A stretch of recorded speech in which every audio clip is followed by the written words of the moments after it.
Assalamualaikum warahmatullahi wabarakatuh. Salam sejahtera bagi kita semua. Saudara, pada pertemuan sebelumnya kita membahas tentang gerak harmonik sederhana. Pada kesempatan kali ini, kita akan melanjutkan pembahasan tentang gerak harmonik sederhana, namun kita akan fokus untuk mengetahui bagaimana kecepatan, percepatan, dan energi di dalam gerak harmonik sederhana. Persamaan kecepatan di dalam gerak harmonik sederhana dapat kita tuliskan sebagai berikut. Px sama dengan dx per dt, dan jika kita ingat pada pertemuan yang lalu, persamaan posisi dalam gerak harmonik sederhana dapat kita tuliskan sebagai A cosinus omega t plus V. Sehingga persamaan kecepatan di sini dapat kita dapatkan dari turunan kecepatan terhadap waktu. Sehingga kita dapatkan nilainya adalah minus omega A sinus omega T plus V. Sementara itu, untuk persamaan percepatan pada gerak harmonik sederhana di sini nilainya dapat kita dapatkan dari turunan persamaan kecepatan terhadap waktu. Persamaan kecepatan tadi kita dapatkan minus omega A sinus omega T plus V, maka turunannya terhadap waktu.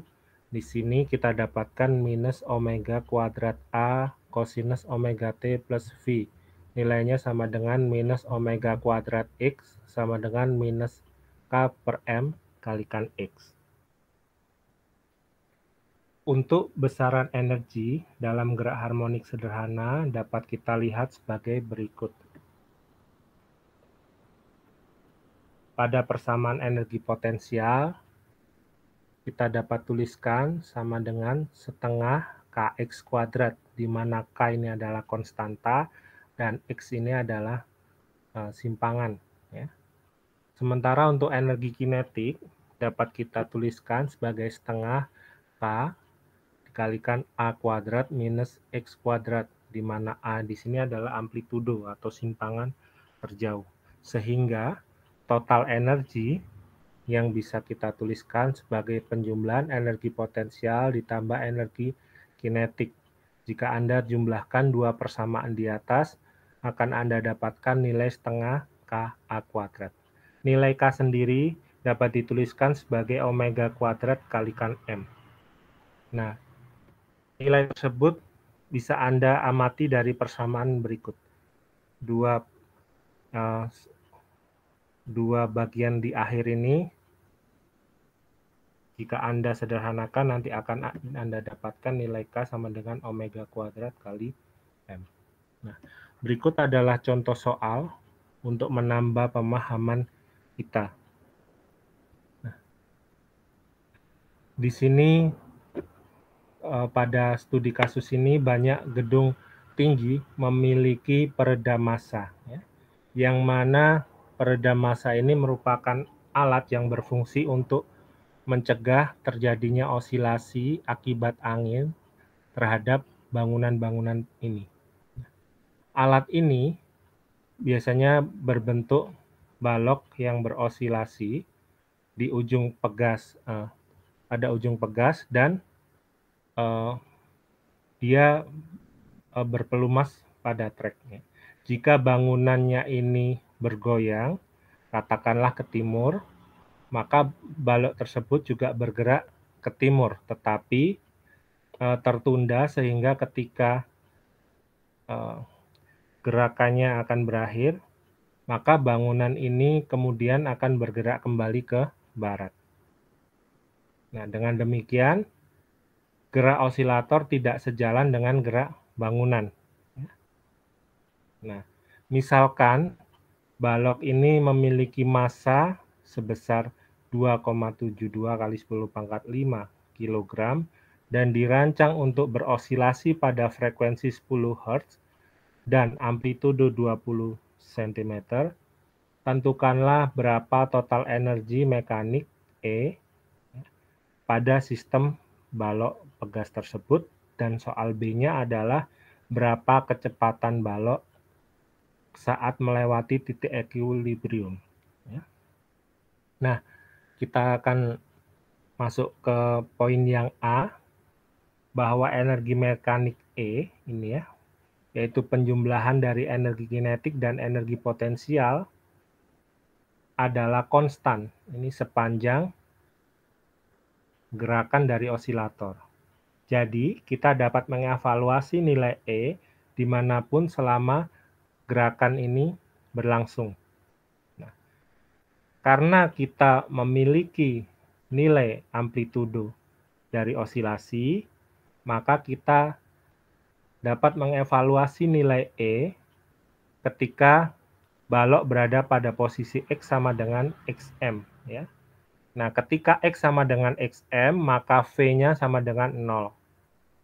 Nah, namun untuk mengevaluasi energi potensial U pada poin ini, pada titik ini, kita pertama-tama harus menghitung nilai konstanta pegas. Dari persamaan yang sudah kita bahas sebelumnya, kita dapat tuliskan nilai K sama dengan M kali omega kuadrat, di mana omega ini dapat digantikan dengan 2pi kali F ya. Omega di sini adalah kecepatan sudut ya. Kecepatan sudut didapatkan juga dari 2pi kali F. Kenapa Pak kita ganti 2pi kali F? Karena dari soal yang ada, informasi yang kita ketahui adalah frekuensi. Nah, dari sini kita masukkan semua informasi yang kita miliki sehingga kita dapatkan konstanta pegasnya adalah sekian. Ya. Dari nilai konstanta pegas ini, maka kita bisa mengevaluasi nilai energi mekanik E, yaitu penjumlahan energi kinetik tambah energi potensial. Energi kinetik ini adalah setengah mv kuadrat, energi potensialnya setengah kx kuadrat.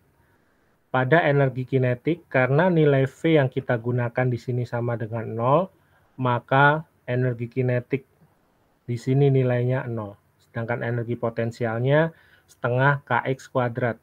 Kita sudah punya nilai K dan kita sudah punya nilai X, maka kita dapat menghitung nilai energi potensial. Sehingga energi total mekaniknya adalah 2,14 kali 10 pangkat 7 Joule. Untuk soal yang B, karena kita ingin menghitung kecepatan pada saat melalui atau melewati titik equilibrium ini berarti pada saat X sama dengan 0, maka kita masukkan ke persamaan energi mekanik yang ada. Energi mekaniknya E sama dengan K ditambah U. Ya. Nah, karena pada saat X sama dengan 0, maka energi potensialnya adalah 0. Ya. Nah, di sini nilai X-nya 0, maka setengah Kx kuadrat X-nya 0, maka nilainya 0. Sehingga energi mekaniknya ini adalah merupakan energi dari energi kinetik saja, karena energi potensialnya 0. Kita sudah punya informasi energi mekaniknya, kemudian energi potensialnya 0, maka kita bisa menghitung kecepatan V. Ya. Dari sini kita dapatkan nilai V-nya adalah 12,6 meter per second.